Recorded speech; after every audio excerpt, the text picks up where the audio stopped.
Dan saya lupakan juga Ustazuna Jami'an, Ustaz Usaimi, berada di bawah rupuk ini, dan seluruh para asatizah, ustazah, dan kedudukan jemaah Masjid Mati, muslimin muslimat yang dirahmati Allah Ta'ala sekalian. Alhamdulillah, setelah banyak sama-sama kita mengucapkan Alhamdulillah sentiasa juga kita bersyukur kita yang tidak terhingga kehadirat Subhanahu wa Ta'ala dan melimpah al-mu'minin. Alhamdulillah, sama-sama kita telah menjalankan salat sunat tarawih secara berjamaah. Kita doakan mudah-mudahan Allah Ta'ala menerima segala amalan kita dan Allah Ta'ala redha kita sebagai hamba, insya-Allah.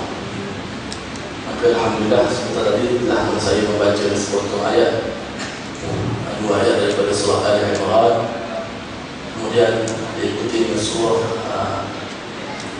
Al-Awwal Adiyat Al-Dhabha, dengan campur sedikit wajah-wajah ataupun cara bacaan yang selain yang kita biasa bacalah di Malaysia, ataupun kita ada kiraat lain lah, kiraat wajah bacaan yang selain daripada yang kita baca. Juga surah Inna A'tayna Al-Kautsar, akhir sekali tutup dengan Al-Awwal bunyi macam relax sikit lah, bunyi agak lain, tapi saya rasa jemaah mati ni dia orang faham pun tak rasa pelik lah. Dan tempat lain biasa pelik lagi, di sini mungkin ada biasa dengar, tak ada biasa dengar wajah-wajah yang lain. Ini semua sebahagian daripada ilmu Al-Quran, ilmu Allah Subhanahu wa Ta'ala. Dan sedikit lah, saya rasa saya pun tak layak untuk berada di depan untuk bercakap, kerana di depan saya semua ahli-ahli mereka ana nasul khair minkum, saya bukanlah orang yang terbaik di kalangan kamu, tapi tak apalah, satu pagi kan di antara sama-sama kita beri peringatan. Ana berfikir fa inna dzikra tanfa'ul mu'minin, berilah peringatan mudah-mudahan ia memberi manfaat kepada orang beriman. Mudah-mudahan malam ini memberi manfaat kepada kita, memberi guna kepada kita, lebih lagi pada hari yang tidak ada memberi guna lagi, melainkan kita datang kepada Allah Subhanahu wa Ta'ala dengan hati yang sejahtera, kita datang kepada Allah Subhanahu wa Ta'ala dengan bekal amal masing-masing. Dan ini sekarang ni yang kita cari kadar amal kita masing-masing. Kerana bila kita berada di mahsyar nanti, kita tak sama. Ada orang peluk ni suka betul ya, ada orang peluk siapa terkelam, siapa aku kepala, itu untuk pada kadar masing-masing. Dan tadi kita dengar sekatan ayat-ayat Allah Subhanahu wa Ta'ala. Mudah-mudahan kita dengar akan ayat-ayat suci Al-Quran Karim, Al-Quran sebagai nuzul Quran, dan bulan Ramadan sendiri perkara yang paling besar ialah diturunkan Al-Quran. Kita telah mendengar ayat Al-Quran, mudah-mudahan kita dapat rahmat kepada Allah Subhanahu wa Ta'ala. Itulah mukjizat yang sangat agung di sisi umat Islam, Al-Quran, yang mana dengar saja pun boleh pahala lah. Tak baca lagi, tak faham lagi, tak hayati oleh tak amal lagi, dengar saja pun boleh pahala. Masya Allah, begitu banyak pahala, lebih lagi pada bulan Ramadan yang dilipatkan dengan ganjaran. Jadi lahkan tuan-tuan, perempuan, adik-adik kita yang mari masjid, semata-mata nak cari redha Allah Subhanahu wa Ta'ala. Kita semayang, kemudian kita dengar untuk ayat-ayat Allah Subhanahu wa Ta'ala. Kita mudah-mudahan kehadiran kita, pendengaran kita datang ke masjid dicatatkan di sisi Allah Subhanahu wa Ta'ala. Man istama'a ila ayatin min kitabillah kutibat lahu hasanatun mudha'afatun. Mana siapa yang dengar ataupun istama'a, kalau kita terperinci lagi, cuba datang dengar istama'a pada ayat-ayat Allah Subhanahu wa Ta'ala, ditulis bagi kita pahala yang berlipat ganda. Nabi kata man sami'a, barang siapa yang ada dengar. Istama'ah betul mari pada rumah, uci rumah, tiga harta, tiga anak, semata-mata nak dengar ayat Allah Subhanahu wa Ta'ala. Man sami'a, barang siapa yang ada dengar, dia bagi mari masjid, tak kecil ya, tak buang air, betul lah dengar ayat Allah. Tak rasa tak, kita cuba mari dengar. Mudah-mudahan Allah Ta'ala merahmati kita, memberi pahala yang sangat banyak kepada kita. Dan bercakap tentang ayat tadi, suatu tentulah kaitan dengan Ramadan, tentang istighfar, bersegera orang beriman, orang bertakwa yang mensifatnya sentiasa bersegera, wasari'u ila maghfiratin min rabbikum, dan bersegeralah kamu kepada Tuhan kamu dan kepada pengampunan Tuhanmu dan kepada syurga yang lebar, yang selebar langit dan bumi, yang mana disediakan bagi orang-orang yang bertakwa. Jadi kita orang beriman, asas kita iman, bukan iman saja, kena ada takwa. Tak ada dua selamat dunia akhirat.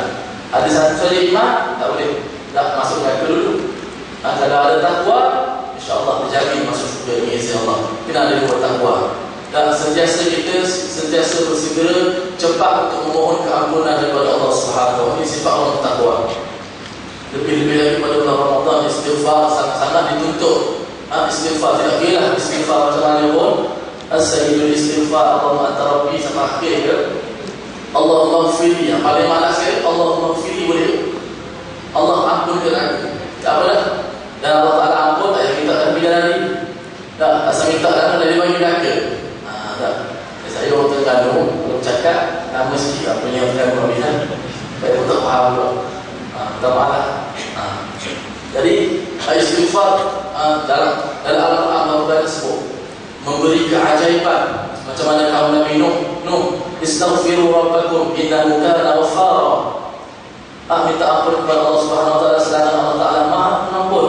Perkataan ghafur, pengampun sangat-sangat banyak dalam Al-Quran. Innallaha ghafurur rahim, Allahu ghafurur rahim. Innallaha kana ghafurur rahima. Ghafur kadang-kadang datang dengan lafaz lain. Innahu kana ghaffara. Kadang-kadang ghafir dan ngampun banyak lafaz apa yang ada dalam Al-Quran. Ada dalam sifat lain ada juga, tapi satu atau dua. Ya Rahim, apa lagi? Rasyad sebagainya tak banyak, tapi Ghafur sangat banyak dalam Al-Quran menunjukkan Allah Ta'ala Maha Pengampun. Kalau Allah Ta'ala dia tidak heran, dia tidak pelik kita dosa sangat-sangat banyak, dosa kita macam pasir dekat laut, tapi dia pelik kenapa kita tak mahu minta pengampunan daripada Allah Subhanahu wa taala. Al-Mu'addah lil muttaqin, dan disediakan bagi orang-orang yang bertakwa. Sampai di syurga tadi kemudian disebut sedikit sebahagian ciri-ciri orang bertakwa yang mana alladzina yunfiquna fis sarra'i wad dharra. Mereka sering menafkahkan harta yang dianugerahkan diberikan kepada mereka. Fis sarra'i wad dharra, diberikan dua perkataan yang berlawanan, dua perkataan yang dalam keadaan senang, dalam keadaan susah, dalam keadaan mendapat nikmat, dalam keadaan mendapat pahala, dalam keadaan kaya ataupun miskin, senang susah. Setiap keadaan ini mereka sentiasa menginfakkan harta, tidak kira dalam keadaan ada berikan bencana sekalipun. Wasarra alladhina yunfiquna fis sarra'i wad dharra wal kadhibina al-ghayz, dan ciri orang bertakwa yang kedua disebut yang sentiasa menahan diri daripada marah. Wal kadhibina al-ghayz, sifat sabar sangat-sangat dituntut. Lebih-lebih lagi pada kita bulan Ramadan yang kebal. Sifat sabar ni menambah sahabat-sahabat itu mempunyai jiwa yang sangat kuat. Bukan senang orang yang dapat menahan diri pada marah. Dan Nabi sebut inilah orang yang dapat menahan diri pada marah, inilah orang yang kuat sebenarnya. Inilah orang yang mempunyai jiwa yang mantap. Laisa syadidu bisur'ah, innahu syadidu alladhi yamliku nafsahu 'inda al-ghadab. Bukanlah dikatakan kuat itu orang yang berdusti, atau bukanlah dikatakan kuat itu orang yang tidak dapat dijatuhkan oleh orang lain ketika dia bergelut. Innahu syadidu alladhi yamliku nafsahu 'inda al-ghadab. Tapi kuat itu orang yang sentiasa dapat mengawal emosi dia ketika marah. Ini mudah-mudahan kita dapat mengawal emosi kita dengan sifat sabar yang kita miliki. Sebagaimana dan yang ketiga, wal afi 'anil nas, sentiasalah kita bermaaf-maafan, memberi maaf kepada orang lain, bersedia memaafkan orang lain, dan sentiasa memohon maaf. Ini antara ciri-ciri orang yang bertakwa. Wallahu yuhibbul muhsinin, dan Allah Taala menyukai orang-orang yang berbuat baik. Mudah-mudahan kita dapat manfaat dari apa yang kita baca tadi. Ramadan al-Mubarak. Ini kita dah berada pada malam yang ke-20, 22, 22 malam ke-22 Ramadan. Kita cuba muhasabah diri kita. Adakah semangat kita untuk berpuasa berkobar-kobar atau puasa masa malam? Kita bagi semayang terawih hari ini, rasa semayang semalam semayang. Atau kita tanya diri kita, ada yang kata pun kita rasa macam mana semayang panjang sangat imam baca. Tak, semayang dulu panjang sangat, pendek dah. Terus Ramadan ni sama sekali, dia lupa. Kadang-kadang bergerak isi lah. Ini mesti ini 10.30, mesti ini 10 suku, mesti ini lewat sikit 10-20. Itu pun dikira juga. Tak, dia kata Ramadan setahun sekali saja. Sebelah bulan yang lain tak apa pula balik lewat, boleh kerja esok. Alasan sebab apa? Sebab nak kerja esok. Imam pun tahu jemaah sikit ni nak kerja esok ni, 10.30 pun tak boleh juga. Masya Allah. Tak, sebelah bulan yang lain pada pukul 12 tak apa pula pergi kerja, tapi Ramadan tak boleh. Tadi di Ramadan sekali setahun je, bukan 5 kali. Jadi kita manfaatkan mari sama-sama kita bagi yang ada, kita manfaatkan lagi lipat kali ganda amalan kita. Mudah-mudahan kita juga mendapat Lailatul Qadar, kita mendapat kehebatan, keluar biasaan beramal pada malam Lailatul Qadar. Mudah-mudahan kita dapat pahala beramal selama 83 tahun, seolah-olah semua hiduplah, semua hidup kita beramal, mudah-mudahan. Dan sama-sama kita dapatkan dengan bacaan-bacaan Al-Quran Karim. Pada antara amalan yang paling mulia selain pada berpuasa bulan Ramadan ialah baca Quran. Ini jelas Rasulullah sendiri masuk dalam Ramadan saja akan khatam, akan tadarus ke Jibril alaihissalam, baca Al-Quran sampai khatam. Dan kita tanya diri kita ini, khatam lagi tak? Siapa khatam akad raya? Istiqamah, istiqamah, semangat ceria. Dan diri kita masing-masing. Sahabat Nabi sampai Sayyidina Affan, dia kata aku sangat-sangat membenci, iaitu pada suatu hari aku langsung tidak memegang mushaf Al-Quran. Aku sangat benci. Dan maknanya kita pegang sajalah, baca Al-Quran lah. Sayyidina Affan dia benci pada satu hari langsung tidak tak baca Al-Quran. Sayyidina Affan bila dia meninggal wafat, Quran dia hancur, debu hancur, debu sebab apa? Ada orang jalan kata debu lah, debu. Boleh kata apa tu? Mana banyak membaca. Tak, kita balik rumah kita ni Al-Quran kita baru ke lama? Kalau baru lagi, kita sama-sama lebuk lagi lah dengan banyak membaca Al-Quran. Saya suruh Osman. Sebagaimana siapa lagi? Sufyan bin Sauri yang diberi gelar Amirul Mukminin fil Hadis, yang gelar Mujtahid Mutlaq, yang ada mazhab sendiri. Masuk bulan Ramadan je dia akan tinggal diskusi-diskusi ilmiah. Dia tinggal habis sebab apa? Semata-mata khusus amalan baca Al-Quran. Diikuti oleh rakannya baik Imam Malik bin Anas. Hingga habis diskusi-diskusi ilmiah, periwayat dan hadis, tinggal semata-mata baca Al-Quran. Sangat besar. Imam Syafi'i khatam berapa kali dalam puasa? 60 kali lah. 60 kali khatam, maknanya 2 kali khatam bulan puasa. Bulan biasa sekali sehari. Bulan puasa 60 kali sehari khatam Al-Quran. Masya Allah. Dan diikuti oleh Allah. Jadi kita dengar cerita-cerita begini, kita rasa cemburu. Kalau kita orang yang betul-betul cerdik, kita akan rasa cemburu, kita akan rasa dengki sebab apa dia begitu. Tak, kita nak buat adat, mana kita nak tiru balik. Jadi sama-sama kita lipat kali ganda. Tak penting khatam, tak apa, tak khatam. Yang penting baca Al-Quran. Baca Al-Quran satu-satu. Kalau kita khatam, baca Al-Quran habis, tak tahu baca mana-mana, tak tahu. Tak, kita dengar tu ada macam mak dia baca. Nak cari pahala boleh dosa tak apa. Kita baca satu-satu lah apalah. Tak, orang yang Syafi'i macam mana tak? Tak apalah, tapi kita baca Al-Quran, sentiasa membaca Al-Quran. Tak apa, tak faham nak baca tu, belum masa baca, terus amal yang sangat-sangat mulia. Baca, jadi 4 kali juga sampai 7 waktu, Masya Allah. Dan kita berdoa yang masih ada. Dan juga kita tak lupa lah pada sahabat-sahabat seagama, seakidah kita yang sekarang ini dilanda Allah Ta'ala menggoncangkan hati mereka di Myanmar, di Suria, di Palestin. Mereka diancam, nyawa mereka diancam, hati mereka digoncangkan.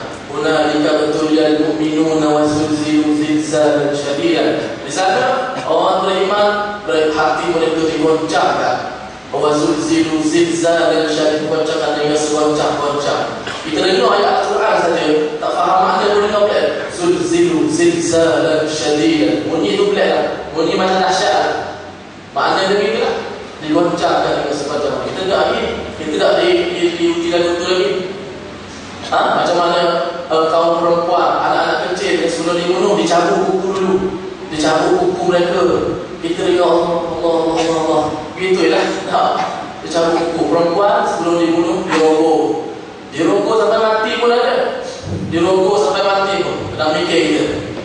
Laki dibunuh, penghinaan untuk wanita dirogoh lah. Laki dibunuh. Ini pokok. Bashar al-Assad ta'atullah. Tak dipaksa untuk mengucap la ilaha illallah, la ilaha illa bashar. Tak, kalau tengok dalam internet, dipaksa begitu kan. Masya Allah. Mereka digoncang, hati mereka diuji dengan sekian rupa. Kita tak lupa lah mereka. Sebab itulah antara tujuan kita puasa Antara apa? Hikmah kita lapor dan hargakan apa? Kerana kita dapat merasakan ujian yang dihadapi oleh kaum muslimin yang berada dalam keadaan kemusnahan. Itulah tujuan puasa. Jangan kalau tercakap aku puasa okey, tak lapor langsung, tak ada jelas so. Malah kalau kita cakap itu macam kita cakap kalau orang tak tahu dengar, ada bodoh lagi, tak tahu bahasa jahil lah. Jangan cakap itu. Kalau tak lapor, buat biasa je. Tak, cakap lapor. Tak, kawan dia kata, ni wali tak, wali tak, ni martabat tinggi. Tak, buat hantar dia buat puasa biar lapor dan hakim. Kerana kita bukan nak lapor dan hakim saja, dan kita nak dapat hati kita untuk berpuasa. Yang amanah kita terhadap perintah Allah Subhanahu Wa Taala. Amal sabar Ramadan imanan wa ihtisaban ghufira lahu ma taqaddama min dhanbi. Siapa yang berpuasa dengan penuh keimanan, berpuasa dengan penuh perasaan didorong dengan keimanan. Kita kena ingat kita puasa ni sebab perintah Allah. Bukan saja puasa kadang-kadang kita lupa dah kita puasa apa? Kita puasa sebab apa? Keimanan kita terhadap perintah Allah Subhanahu Wa Taala. Sebab tu kita puasa, sebab kita ada yang puasa. Mudah-mudahan kita dapat pengampunan daripada Allah Subhanahu Wa Taala, dan saya juga cadang untuk macam halaman. InsyaAllah kita jumpa malam ni pada kiam pukul apa? Pukul 4 lah. Jadi kita nak lebih ramai macam ni juga lah. Boleh? Boleh? Ramai macam ni juga, masya-Allah. Hebat. Tak apalah, kita semayang lah. Tak umur kat mana pun. Boleh datang masjid, kita kiam nanti pukul 3, 4, salat, tasbih. InsyaAllah sekadar itu saja. Apa yang baik daripada Allah Subhanahu Wa Taala.